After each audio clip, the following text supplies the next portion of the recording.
नमस्कार दोस्तों, हिंदी आचार्य चैनल पर आपका स्वागत है। आज हम एक और दिलचस्प कहानी सुनने वाले हैं प्रेमचंद जी की। तो चलिए शुरू करते हैं। घास वाली। मूलिया हरी हरी घास का गट्ठा लेकर आई तो उसका गेहुआ रंग कुछ तमतमाया हुआ था और बड़ी बड़ी मदभरी आंखों में शंका समाई हुई थी।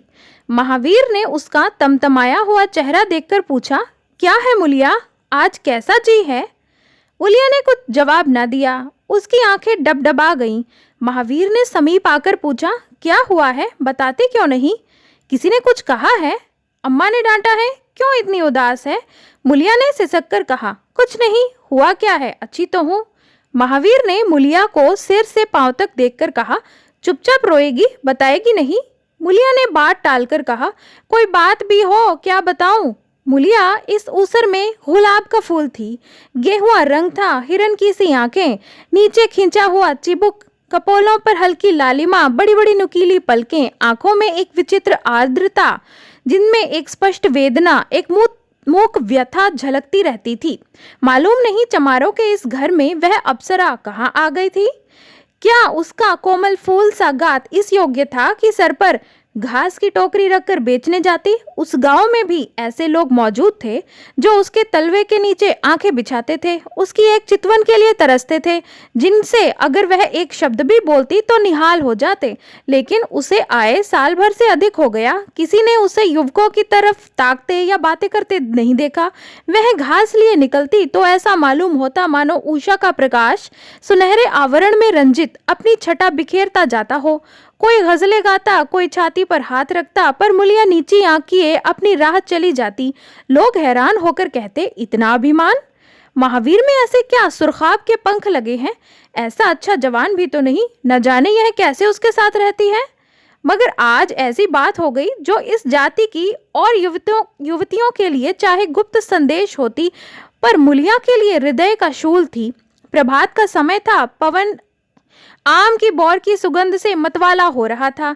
आकाश पृथ्वी पर सोने की वर्षा कर रहा था। मूलिया सिर पर झुआ रखे घास छीलने चली तो उसका गेहुआ रंग प्रभात की सुनहरी किरणों से कुंदन की तरह दमक उठा। एकाएक युवक चैन सिंह सामने से आता हुआ दिखाई दिया। मूलिया ने चाहा कि कतराकर निकल जाए, मगर चैन सिंह ने उसका हाथ पकड़ लिया और बोला, मूलिया, क्या तुझे मुझ पर जरा भी दया नहीं आती? मूलिया का वह फूल सा खिला हुआ चेहरा ज्वाला की तरह दहक उठा। वह जरा भी नहीं डरी, जरा भी नहीं झिझकी। झुआ जमीन पर गिरा दिया और बोली, मुझे छोड़ दो, नहीं मैं चिल्लाती हूँ। चैन सिंह को आज जीवन में एक नया अनुभव हुआ। नीची जाति में रूप माधुर्य का इसके सिवा और काम ही क्या है कि वह ऊंची जाति वालों का खिलौना बने। ऐसे कितने ही मार्ग उसने जीते थे, पर आज मूलिया के चेहरे का वह रंग, उसका वह क्रोध, वह अभिमान देखकर उसके छक्के छूट गए। उसने लज्जित होकर उसका हाथ छोड़ दिया। मूलिया वेग से आगे बढ़ गई। संघर्ष की गर्मी में चोट की व्यथा नहीं होती, पीछे से टीस होने लगती है। मूलिया जब कुछ दूर निकल आई तो क्रोध और भय तथा अपनी बेकसी को अनुभव करके उसकी आंखों में आंसू भर आए। उसने कुछ देर जब्त किया, फिर सिसक सिसक कर रोने लगी। अगर वह इतनी गरीब ना होती तो किसी की क्या मजाल थी कि इस तरह उसका अपमान करता। वह रोती जाती थी और घास छीलती जाती थी।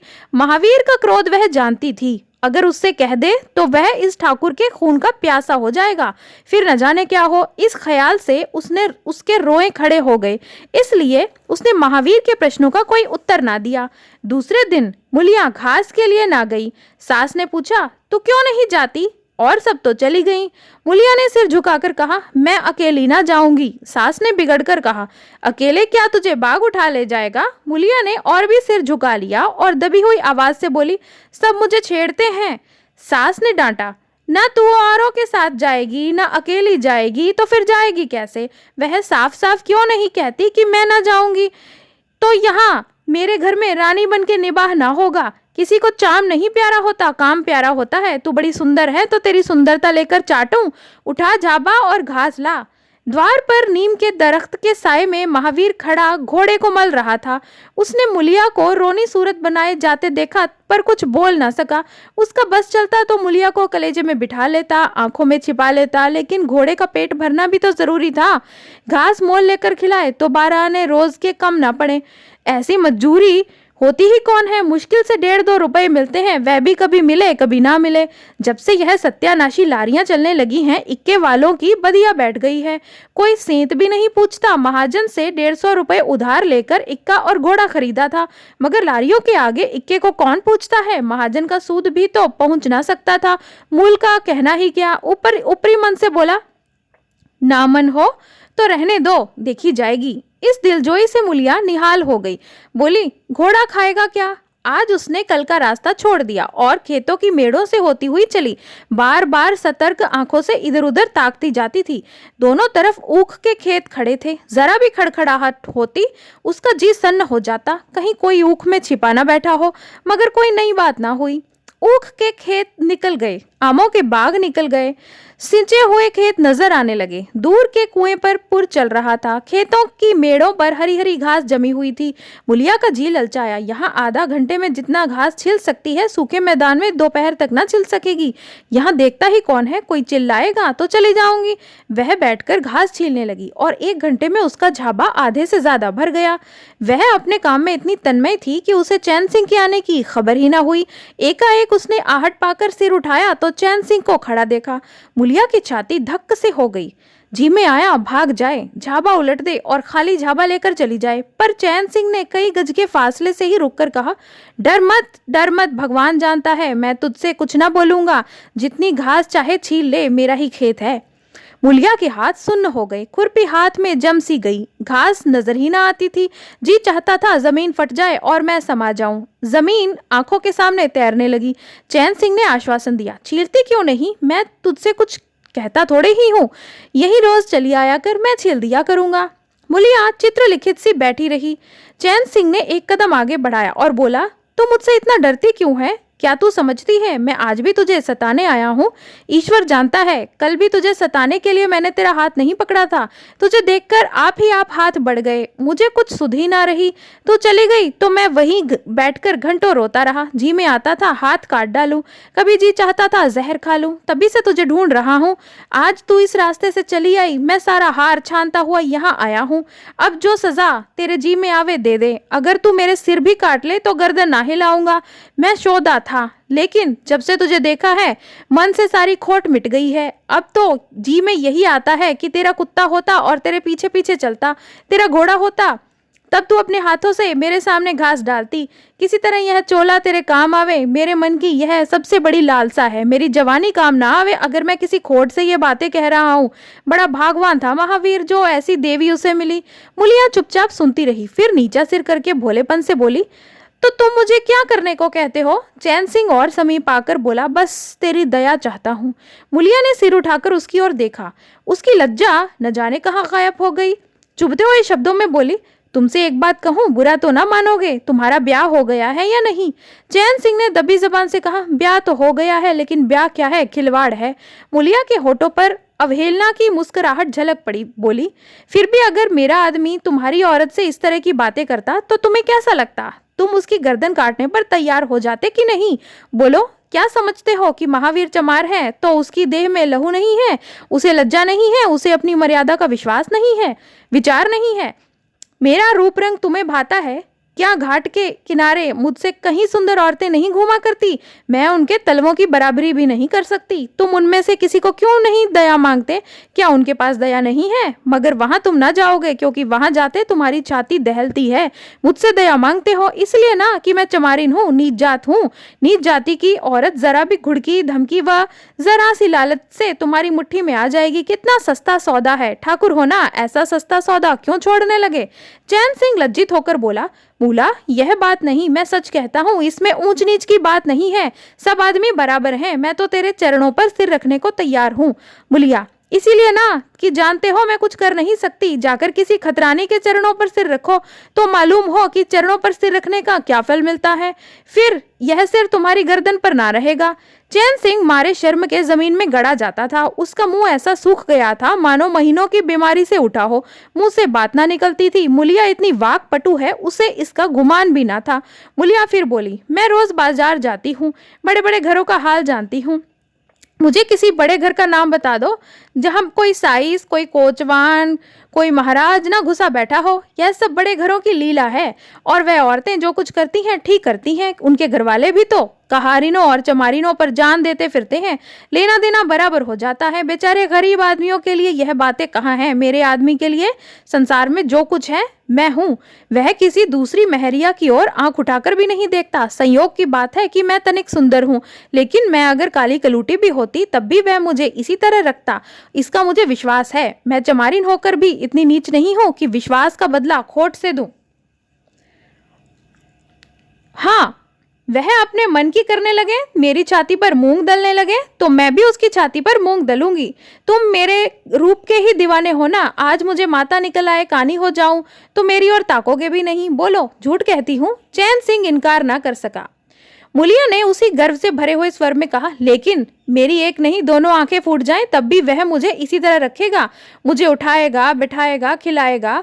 तुम चाहते हो मैं ऐसे आदमी के साथ कपट करूं? जाओ, अब मुझे कभी ना छेड़ना, नहीं अच्छा ना होगा। जवानी जोश है, बल है, दया है, साहस है, आत्मविश्वास है, गौरव है और सब कुछ जो जीवन को पवित्र, उज्जवल और पूर्ण बना देता है। जवानी का नशा घमंड है, निर्दयता है, स्वार्थ है, शेखी है, विषय वासना है, कटुता है और वह सब जो जीवन को पशुता, विकार और पतन की ओर ले जाता है। चैन सिंह पर जवानी का नशा था। मुलिया के शीतल छींटों ने नशा उतार दिया। जैसे उबलती हुई चाशनी में पानी के छींटे पड़ जाने से फेन मिट जाता है, मैल निकल जाता है और निर्मल शुद्ध रस निकल आता है। जवानी का नशा जाता रहा, केवल जवानी रह गई। कामिनी के शब्द जितनी आसानी से दीन और ईमान को गारत कर सकते हैं, उतनी ही आसानी से उनका उद्धार भी कर सकते हैं। चैन सिंह उस दिन से दूसरा ही आदमी हो गया। गुस्सा उसकी नाक पर रहता था। बात बात पर मजदूरों को गालियां देना, डांटना और पीटना उसकी आदत थी। असामी उससे थर थर कांपते थे। मजदूर उसे आते ही देखकर अपने काम में चुस्त हो जाते थे, पर ज्यों ही उसने इधर पीठ फेरी और उन्होंने चिलम पीना शुरू किया, सब दिल में उससे जलते थे, उसे गालियां देते थे। मगर उस दिन से चैन सिंह इतना दयालु, इतना गंभीर, इतना सहनशील हो गया कि लोगों को आश्चर्य होता था। कई दिन गुजर गए। एक दिन संध्या समय चैन सिंह खेत देखने आया। पुर चल रहा था। उसने देखा कि एक जगह नाली टूट गई है और सारा पानी बाहर चला जाता है। क्यारियों में पानी बिल्कुल नहीं पहुंचता, मगर क्यारी बनाने वाली बुढ़िया चुपचाप बैठी है। उसे इसकी तनिक भी फिक्र नहीं है कि पानी क्यों नहीं आता। पहले यह दशा देखकर चैन सिंह आपे से बाहर हो जाता, उस औरत की उस दिन की मजूरी काट लेता और पुर चलाने वालों को घुड़कियां जमाता। पर आज उसे क्रोध नहीं आया। उसने मिट्टी लेकर नाली बांधा दी और खेत में जाकर बुढ़िया से बोला, तू यहाँ बैठी है और पानी सब बाहर जा रहा है।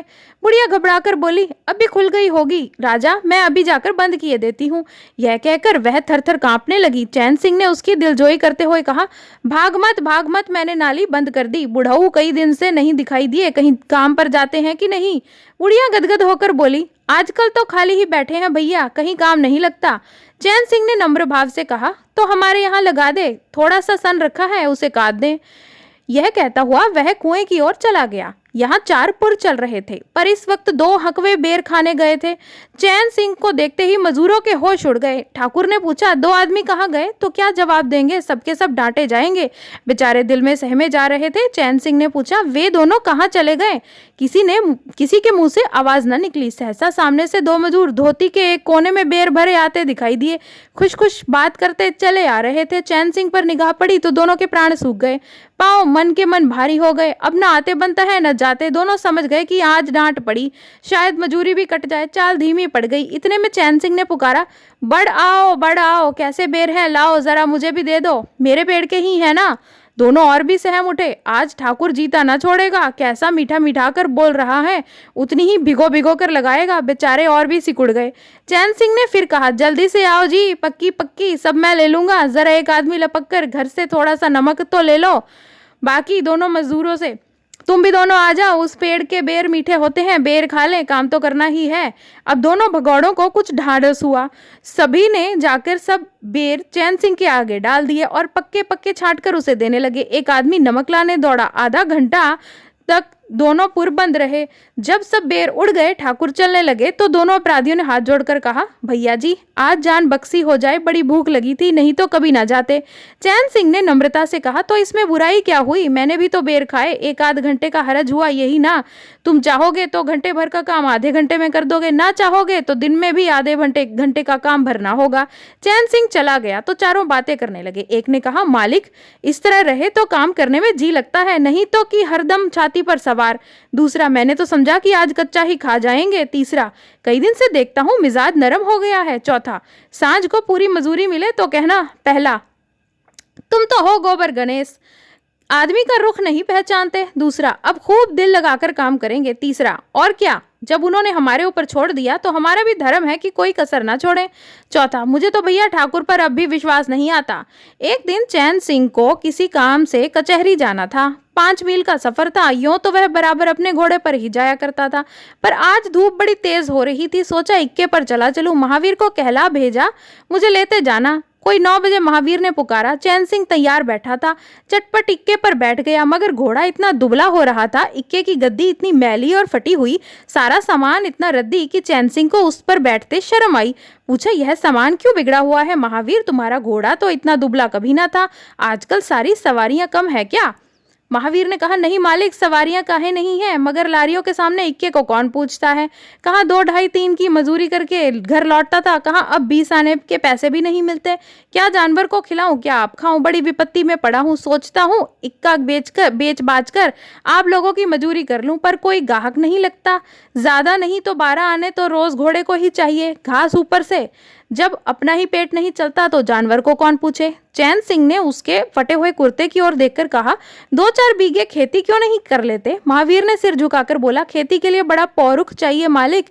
मैंने तो यही सोचा है कि कोई गाहक लग जाए तो इक्के के औने पौने दामों में निकाल दूं और फिर घास छील कर बाजार से ले जाया करूं। आजकल सास पतोहू दोनों छीलती हैं, तब जाकर 10-12 आने पैसे नसीब होते हैं। चैन सिंह ने पूछा, तो बुढ़िया बाजार जाती होगी। महावीर लजाता हुआ बोला, नहीं भैया, वह इतनी दूर कहाँ चल सकती है, घरवाली चली जाती है, दोपहर तक घास चीरती है, तीसरे पहर बाजार जाती है, वहां से घड़ी रात गए लौटती है, हलकान हो जाती है भैया, मगर क्या करूं, तकदीर से क्या जोर। चैन सिंह कचहरी पहुंच गए और महावीर सवारियों की टोह में इधर उधर इक्के को घुमाता हुआ शहर की तरफ चला गया।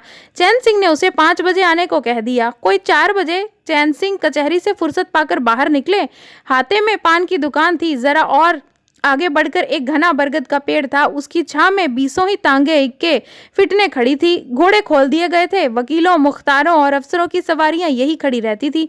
चैन सिंह ने पानी पिया, पान खाया और सोचने लगा, कोई लारी मिल जाए तो जरा शहर चला जाऊं, कि उसकी निगाह एक घास वाली पर पड़ गई।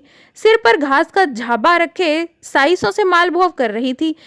चैन सिंह का हृदय उछल पड़ा कि यह तो मुलिया है। बनी ठनी एक गुलाबी साड़ी पहने कोचवानों से मोलतोल कर रही थी। कोई कोचवान जमा हो गए थे, कोई उससे दिल लगी करता था, कोई घूरता था, कोई हंसता था। एक काले कलूटे कोचवान ने कहा, मूला, घास तो उड़ के अधिक से अधिक 6 आने की है। मुलिया ने उन्माद पैदा करने वाली आंखों से देखकर कहा, 6 आने पर लेना है तो सामने घसियारी ने बैठी हैं, चले जाओ, 2-4 पैसे कम में पा जाओगे, मेरी घास तो 12 आने में ही आएगी। एक अधेड़ कोचवान ने फिटन के ऊपर से कहा, तेरा जमाना है, 12 आने नहीं, 1 रुपया मांग, लेने वाले झक मारेंगे और लेंगे, निकलने दे वकीलों को, अब देर नहीं है। एक तांगे वाले ने, जो गुलाबी पगड़ी बांधे हुआ था, बोला, बुढ़ऊ के मुंह में पानी भराया, अब मुलिया काहे किसी की ओर देखेगी। चैन सिंह को ऐसा क्रोध आ रहा था कि इन दुष्टों को जूते से पीटे। सबकी सब कैसे उसकी ओर टकटकी लगाए ताक रहे हैं, आंखों से पी जाएंगे। और मुलिया भी यहाँ कितनी खुश है, ना लजाती है, ना झिड़कती है, ना दबती है, कैसा मुस्कुरा कर रसीली आंखों से देख देख कर सिर का आंचल खिसका कर मुंह मोड़ मोड़ कर बातें कर रही है। वह मुलिया जो शेरनी की तरह तड़प उठी थी। इतने में 4 बजे अमले और वकील मुख्तारों का एक मेला सा निकल पड़ा। अमले लारियों पर दौड़े, वकील मुख्तार इन सवारियों की ओर चले। कोचवानों ने भी झटपट घोड़े जोते। कई महाशयों ने मुलिया को रसिक नेत्रों से देखा और अपनी अपनी गाड़ियों पर जा बैठे। एकाएक मुलिया घास का झाबा लिए उस फिटन के पीछे दौड़ी। फिटन में एक अंग्रेजी फैशन का जवान वकील साहब बैठा था। उन्होंने पावदान पर घास रखवा ली, जेब से कुछ निकालकर मुलिया को दे दिया। मुलिया मुस्कुराई। दोनों में कुछ बातें भी हुई जो चैन सिंह सुन न सके। एक क्षण में मुलिया प्रसन्न मुख घर की ओर चली। चैन सिंह पान वाले की दुकान पर विस्मृति की दशा में खड़ा रहा। पान वाले ने दुकान बढ़ाई, कपड़े पहने और कैबिन का द्वार बंद करके नीचे उतरा तो चैन सिंह की समाधि टूटी।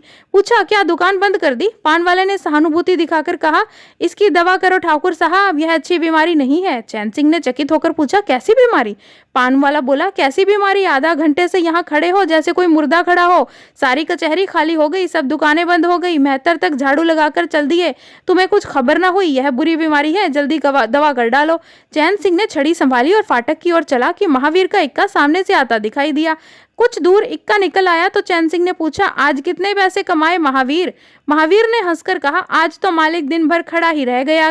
किसी ने बेगार में वीणा पकड़ा, ऊपर से 4 पैसों की बीड़ियां पी गया। चैन सिंह ने जरा देर के बाद कहा, मेरी एक सलाह है, तुम मुझसे रोज 1 रुपया रोज ले जाया करो। बस जब मैं बुलाऊं तो इक्का लेकर चले आया करो। तब तो तुम्हारी घरवाली को घास लेकर बाजार ना जाना पड़ेगा। बोलो, मंजूर है?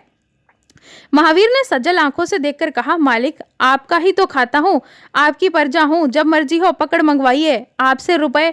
चैन सिंह ने बात काटकर कहा, नहीं, मैं तुमसे बेगार नहीं लेना चाहता, तुम मुझसे 1 रुपया रोज ले जाया करो। घास लेकर घरवाली को बाजार मत भेजा करो, तुम्हारी आबरू मेरी आबरू है। और भी रुपए पैसे जब काम लगे बेखटके चले आया करो। हाँ देखो, मुलिया से इस बात की भूलकर चर्चा ना करना, क्या फायदा। कई दिनों के बाद संध्या समय मुलिया चैन सिंह से मिली। चैन सिंह असामियों से मालगुजारी वसूल कर घर की ओर लपका जा रहा था कि उसी समय जहां उसने मुलिया की बांह पकड़ी थी, मुलिया की आवाज कानों में आई। उसने ठिठक कर पीछे देखा तो मुलिया दौड़ी आ रही थी। बोला, क्या है मुला, क्यों दौड़ती हो? मैं तो खड़ा हूँ। मुलिया ने हांफते हुए कहा, कई दिनों से तुम्हें मिलना चाहती थी, हाँ तुम्हें आते देखा तो दौड़ी। अब मैं घास बेचने नहीं जाती। चैन सिंह ने कहा, बहुत अच्छी बात है। क्या तुमने मुझे कभी घास बेचते देखा है? हाँ, एक दिन देखा था। क्या महावीर ने तुझसे सब कह डाला? मैंने तो मना कर दिया था। वह मुझसे कुछ बात नहीं छिपाता। दोनों एक क्षण चुप खड़े रहे, किसी को कोई बात ना सूझती थी। एकाएक मुलिया ने मुस्कुराकर कहा, यहाँ तुमने मेरी बांह पकड़ी थी। चैन सिंह ने लज्जित होकर कहा, उसको भूल जाओ मुला, उस पर जाने मुझ पर कौन भूत सवार था। मुलिया गदगद कंठ से बोली, उसे क्यों भूल जाऊं? उसी बांह गहे की लाज तो आज निभा रहे हो। गरीबी आदमी से जो चाहे करावे, तुमने मुझे बचा लिया। फिर दोनों चुप हो गए। जरा देर बाद मुलिया ने फिर कहा, तुमने समझा होगा मैं हंसने बोलने में मगन हो रही थी। चैन सिंह ने बलपूर्वक कहा, नहीं मुलिया, मैंने एक क्षण के लिए भी नहीं समझा। मुलिया मुस्कुराकर बोली, मुझे तुमसे यही आशा थी और है। पवन सिंचे हुए खेतों में विश्राम करने जा रहा था। सूर्य निशा की गोद में विश्राम करने जा रहा था और उस मलिन प्रकाश में चैन सिंह मुलिया की विलीन होती हुई रेखा को खड़ा देख रहा था।